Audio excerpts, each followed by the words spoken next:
अरे कौन हो तुम लोग? यहाँ पे क्यों बैठे हो? नमस्ते।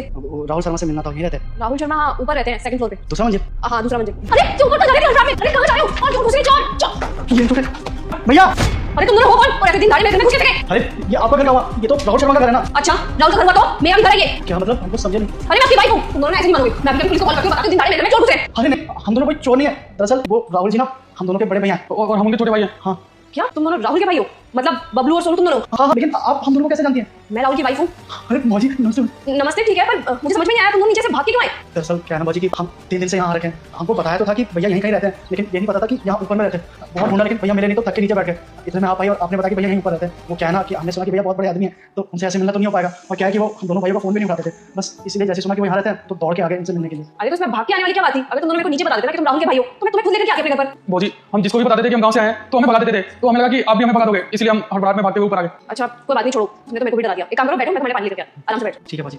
हाँ घरवा तो बढ़िया बनाइए बढ़ना। हाँ सही कहा था। ये लीजिए। बाजी वो भैया को बुला दीजिए ना, कोई जरूरी बात करना है। हाँ इतनी भी क्या जल्दी है? आ जाइए आपके भैया। मतलब भैया घर पे नहीं है क्या? नहीं अभी तो वो घर पे नहीं है, ऑफिस जाते हैं ना आपके भैया, ऑफिस ही गए। आप एक काम कीजिए ना, आप वो फोन कर दीजिए उनको। क्या है ना कि बहुत जरूरी बात करना है, फिर क्या शाम को निकल भी जाएंगे, ट्रेन भी है। मैं उनको फोन कर तो दूंगी, लेकिन वो मेरा फोन अभी उठाएंगे नहीं। वो क्या है ना आज सुबह ही मेरे को बता के गए थे कि उनके ऑफिस में बहुत इंपॉर्टेंट मीटिंग है, तो अभी वो मीटिंग अटेंड करेंगे तो फोन उठाएंगे नहीं। कोई बात नहीं, थोड़ा सा वेट करिए, शाम तक आ जाएंगे वो। नहीं बाजी उसकी जरूरत नहीं है। क्या है भैया नहीं है तो यार रुक के करेंगे क्या?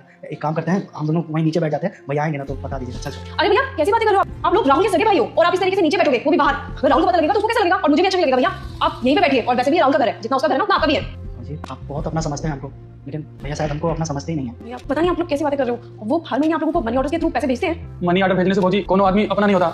ऐसा पैसा का फायदा जब भैया हमारे साथ ही नहीं रहते। वैसे बाजी आपको तो पता है ना कि भैया 7 साल पहले यहाँ शहर में आ गए थे कमाने के लिए, लेकिन उसके बाद ना गाँव से नाता तोड़ लिया, कभी आते ही नहीं थे। बाबा को बहुत ज़्यादा दुख था कि भैया इतना दूर कमाने आए और कभी गाँव भी नहीं आते, इसीलिए बाबूजी उनके वियोग में ना दम तोड़ दिए।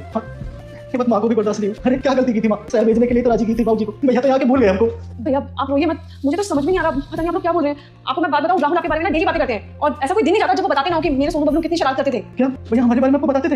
हाँ भैया आप खुद सोचिए ना, मैं आपसे पहली बार मिल रही हूँ तो मुझे आप लोगों के नाम कैसे पता होते? पता बाजी माँ को ना 2 बार दिल का दौरा पड़ा, खाली यही बोलती है कि बड़का आएगा ना तभी प्राण त्यागेगी। बाबा को तो बोलती है बाबूजी, लेकिन अगर माँ को कुछ हो गया ना तो हम भैया को कभी माफ नहीं करेंगे। उनको बोल दीजिए या तो साथ चले या तो हम लोगों से पूरा रिश्ता तोड़ दे। भैया वो तो आपको कभी ये बातें नहीं बताएंगे, पर मुझे लगता है आपको बातें जानना बहुत ज़्यादा जरूरी है। वो जब पिताजी की डेथ हुई थी ना तब राहुल बहुत ज़्यादा डिप्रेशन में चले गए थे। आपको तो पता ही है कि वो पिताजी से लड़कर के शहर में आए थे और उस टाइम उनके पास कोई पैसा ही नहीं था। वो सोचते थे कि पिताजी की डेथ उनकी वजह से हुई है और उनके भाई उनकी माँ कोई उनका चेहरा नहीं देखना चाहता। कोशिश उन्होंने बहुत बार की कि कैसे ना कैसे करके इलाज के पैसे जमा कर सके, लेकिन उस टाइम सिचुएशन ऐसी थी, ना तो उनकी जॉब अच्छी लग रही थी और ना ही वो कहीं से पैसे अरेंज कर पा रही थी। उन्होंने उधार लेने की भी कोशिश की थी, पर कोई उनको उधार देने के लिए रेडी नहीं था। वो कहते थे तो गाँव से आया हुआ है, पता नहीं आज यहाँ पे कल फिर से गाँव चला जाएगा, कोई उनको ढूंढता रहे, तो इसकी वजह से उनको उधार भी नहीं दे रहा था। बस यही वजह थी कि ना तो वो गाँव आ पाए और ना आप लोगों से बात कर पाए। पर भैया आप लोग चिंता मत करिए, अब वो आएंगे ना तो मैं उनको खुद बोलूंगी कि गाँव जाओ, और उनको क्या मैं भी आप लोगों के साथ चलूंगी, उनको बोलूंगी कि आप भी माँ से मिलो, मुझे भी माँ से मिलवाओ। अच्छा बाजी